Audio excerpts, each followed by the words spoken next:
Hey, Ryan Reynolds here from Mint Mobile. Now, I don't know if you've heard, but Mint's premium wireless is $15 a month. But I'd like to offer one other perk. We have no stores. That means no small talk. Crazy weather we're having. No, it's not. It's just weather. It is an introvert's dream. Give it a try at mintmobile.com/switch. Upfront payment of $45 for 3-month plan, $15 per month equivalent required. New customer offer first 3 months only. Then full price plan options available. Taxes and fees extra. See mintmobile.com. It's Saturday, the 1st of November. I'm Ciara Evans, and this was a week that saw the asylum system back in the spotlight. Prince Andrew stripped of his royal titles, Donald Trump on tour in Asia, and tributes to Fawlty Towers star Prunella Scales. Grab a cup of something hot, put up your feet, and get up to speed on the 7 biggest stories of the week. This is the Standout 7 from the Smart 7. It's news, but not the news. The asylum system was firmly in the spotlight this week, starting with a serious error by the prison service when they mistakenly released a convicted Ethiopian sex offender. The man, Hadish Kabatu, was an asylum seeker who arrived in July by a small boat and had been put up at the Bell Hotel in Epping, one of the asylum hotels at the centre of protests this summer. He was charged with multiple counts, including 2 of sexual assault, and sentenced to a year in prison in September, with his name added to the sex offenders register. It's still not clear why he was released from the Chelmsford prison when he should instead have been sent for deportation. He was arrested on Sunday morning in Finsbury Park, and Justice Secretary David Lammy was sounding relieved. Well, I wanted to come down here to thank the officers from apprehending Kabatu, following the public responding to the appeal and getting him back into custody so he can be deported this week. The incident has spotlighted another issue with the prison system, and Chelmsford Lib Dem MP Marie Goldman says the whole affair needs to be investigated. Well, I think it's far bigger than just one prison, and that's why I'm calling for a public inquiry to understand what's going on in our prison service and how we can fix it. And then the really important thing is that we do actually fix it. Monday saw a new report on asylum accommodation from the Commons Cross-Party Home Affairs Committee that said the Home Office has squandered billions of pounds on a failed, chaotic and expensive system. The report points the finger at both the current government and previous Tory governments for failing to manage the accommodation for asylum seekers properly, and said that the Home Office appears incapable of getting a grip on the situation. Karen Bradley is the chair of the Home Affairs Select Committee who wrote the report. We were just shocked throughout the whole thing that so many billions of pounds were being spent, that the management at the Home Office was lacking in an ability to manage contracts, meaning it's cost the taxpayer billions. Labour has pledged to end the use of hotels for asylum seekers by the end of its current term, and Prime Minister Keir Starmer acknowledged that the system just isn't working. I'm determined that we will close those hotels. We're processing the claims much more quickly, and where people have got no right to be in our country, we're removing them. The government has been spurred into action after the damning report. Labour had pledged to end the use of asylum hotels by the end of its term in 2029, but the new report seems to have kicked things into high gear, with the Prime Minister sounding annoyed about the state of the asylum system. Well, I'm really angry that we were left with this complete mess by the last government. They didn't process tens of thousands of asylum seekers, and that meant that people who had no right to be here couldn't be removed because it hadn't been processed. He says they've deployed more resources to speed up the process of appeals and deportations, and he says he's instructed Home Office and Ministry of Defence officials to go faster, go further when it comes to identifying military bases where asylum seekers can be housed.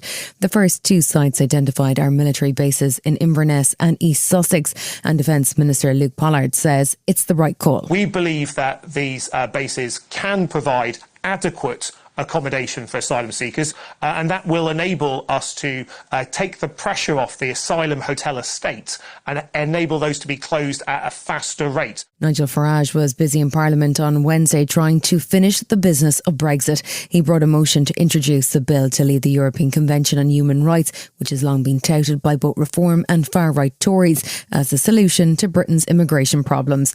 His motion was defeated, and he was heckled throughout his speech, including a shout from one MP suggesting that the Reform leader is Putin's patsy. We are not sovereign, all the while we are part of the ECHR, the European Council and its associated court. And do you wonder, marvellous to see the intellectual levels of debate in this place. It really is. His inclusion of the European Council and ignoring the fact that the ECHR was in fact co-founded by Britain under Winston Churchill prompted Lib Dem leader Ed Davey to level the Reform leader unpatriotic. Marina Wheeler, KC, says Farage is also fundamentally wrong. People have historically confused that with the European Union, but it's Council of Europe completely different. Britain needs to have a voice in wider Europe, and that is a very effective voice.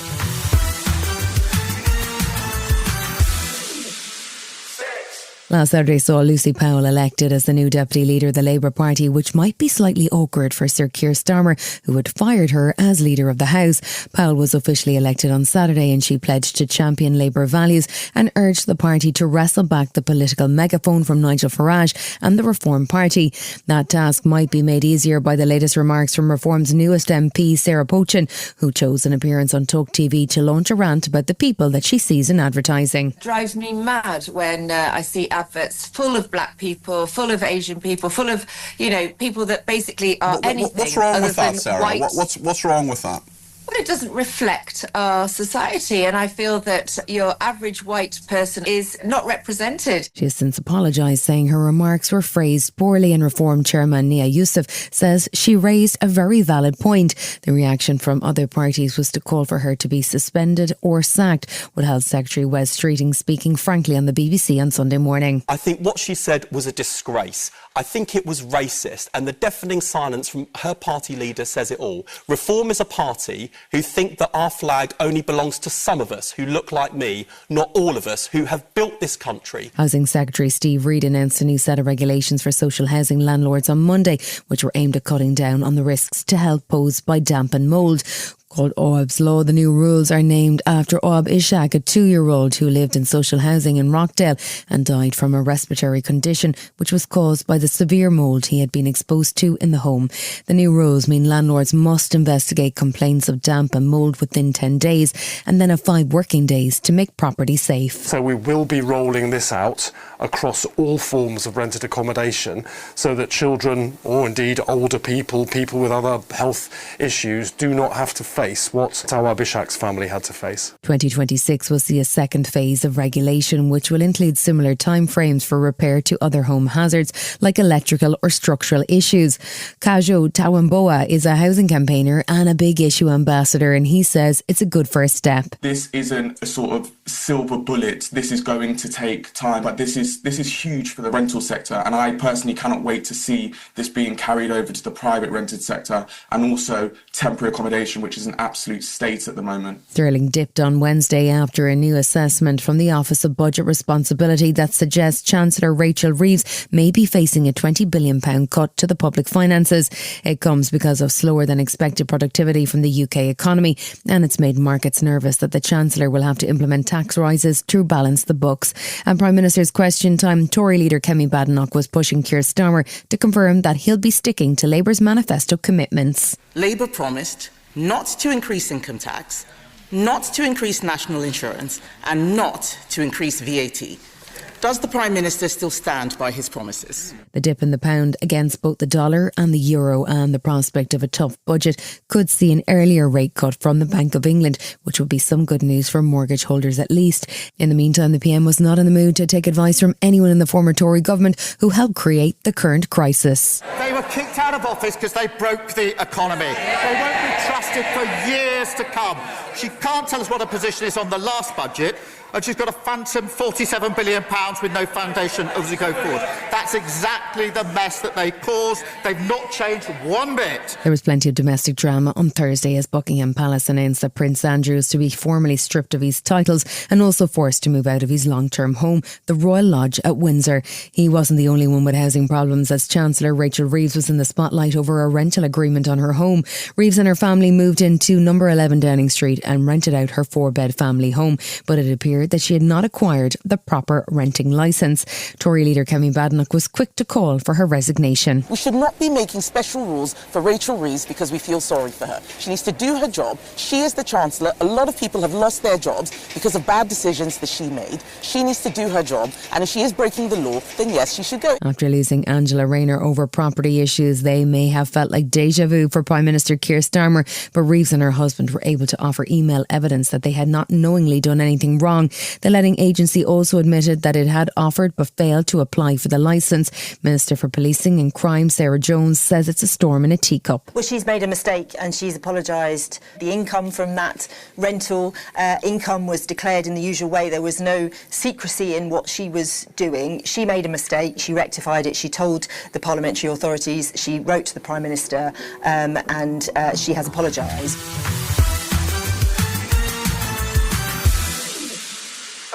The US government remains shut down with no sign of any attempt by the Republicans to reopen it, even though federal workers are on a furlough and some are not being paid. Speaker Mike Johnson has refused to even swear in newly elected Democrat Congresswoman Adelita Grijalva, apparently fearing that her vote could help force the release of the Epstein files. Meanwhile, Donald Trump is in Malaysia for the ASEAN summit, but his crew have been busy destroying the east wing of the White House to make space for a new $300 million ballroom. Some are calling it the Epstein Ballroom in the hope that the name will stick.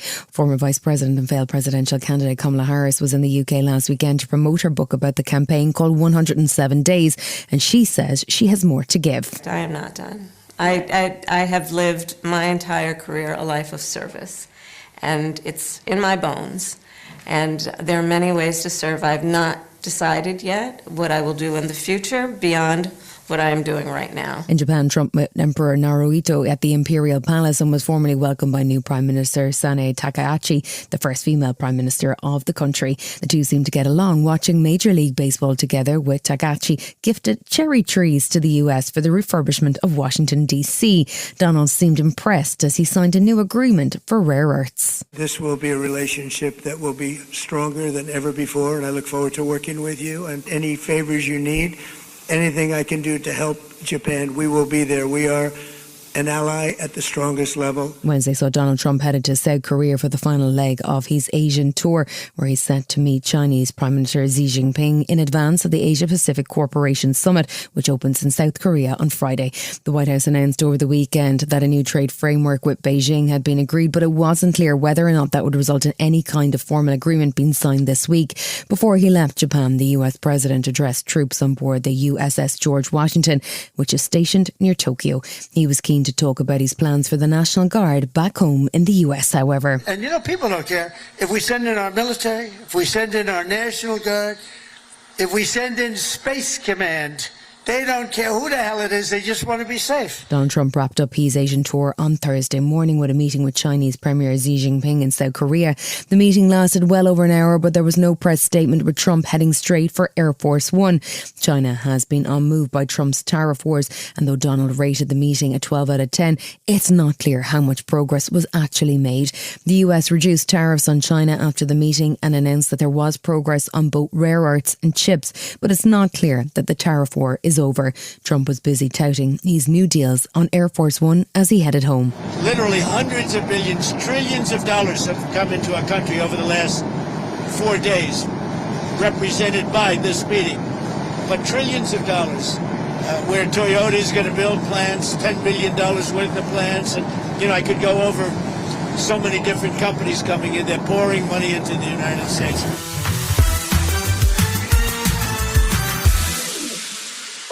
There hasn't been much progress this week in either of the two ongoing conflicts in Ukraine and Gaza. Last week saw Ukrainian President Zelensky on the road to European allies, culminating in a London meeting with Prime Minister Keir Starmer and the coalition of the willing. There's been no sign of any peace talks with Russia after the US implemented sanctions on two major oil companies, and the proposed Budapest summit between Trump and Putin was cancelled.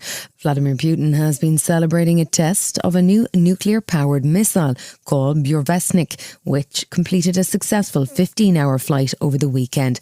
Experts are warning that even without any payload, a nuclear-powered missile could be flying Chernobyl, as it leaves a potentially toxic exhaust plume. Putin also bragged about a new nuclear-powered torpedo, which he said could swamp cities with a radioactive tsunami. Ukrainian President Zelensky was focused on the positive and a thanks for the new support provided by allies. I want to express my particular gratitude to the United Kingdom and France.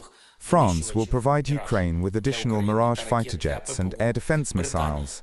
while the UK will continue to assist us with air defence by supplying missiles and producing interceptor drones. Thank you for that. The Gaza ceasefire has been under renewed pressure this week. Tuesday saw Israeli Prime Minister Netanyahu accuse Hamas of violating the peace agreement on 2 occasions. The first was when one of those bodies returned to Israel turned out to be one of the missing hostages. The second was an attack on IDF forces in Rafah, although Hamas denied any involvement in that incident. The 2 events, however, were enough for the Israeli PM to order a fresh round of strikes in Gaza, which left at least 100 dead. Hamas then handed over 2 more bodies of hostages on Thursday, bringing the total so far to 15. Israeli government spokesman David Mencer was busy defending Israel's right to enforce the terms of the peace deal. Hamas have cheated President Trump. Hamas have cheated the American people. So Prime Minister Netanyahu has said very, very clearly, this is an agreement which we believe in, which we want to succeed, but which we will enforce. Still to come in the Standout 7 in association with Metro, George Clooney enthuses about the Louvre and tributes to a really wonderful comic actress. Right after this. And now, a next-level moment from AT&T Business. Say you've sent out a gigantic shipment of pillows, and they need to be there in time for International Sleep Day. You've got AT&T 5G, so you're fully confident. But the vendor isn't responding, and International Sleep Day is tomorrow. Luckily, AT&T 5G lets you deal with any issues with ease, so the pillows will get delivered and everyone can sleep soundly, especially you. AT&T 5G requires a compatible plan and device. Coverage not available everywhere. Learn more at att.com/5G network.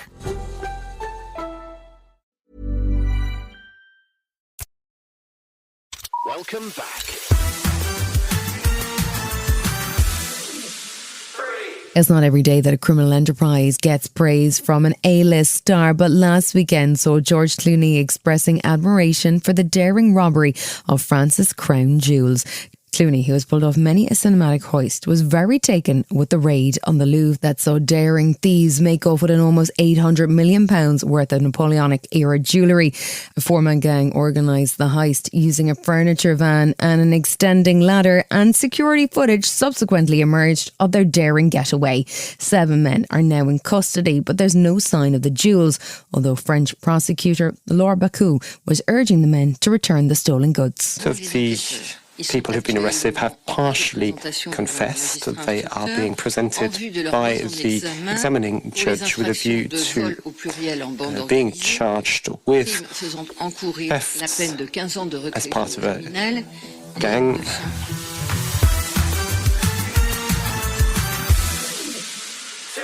Fans of Irish President Michael D. Higgins will be sad to hear that his 2 terms as President of Ireland have come to an end. He was a poet and a philosopher and was widely loved, but this weekend saw a new president elected after a somewhat chaotic election. MMA fighter Conor McGregor had pledged to run with the backing of Elon Musk, but had no chance of securing a nomination and quietly had to withdraw. One of the other candidates, Jim Gavin, found himself in hot water over a rental agreement and also pulled out, leaving 2 women, Heather Humphreys and Catherine Connolly, to go head-to-head. Connolly, a former barrister and independent left-wing member of Parliament, won by a landslide. Together we can shape a new republic that values everybody, that values and champions diversity, and that takes confidence in our own identity, our Irish language, our English language, and the new people who have come to our country.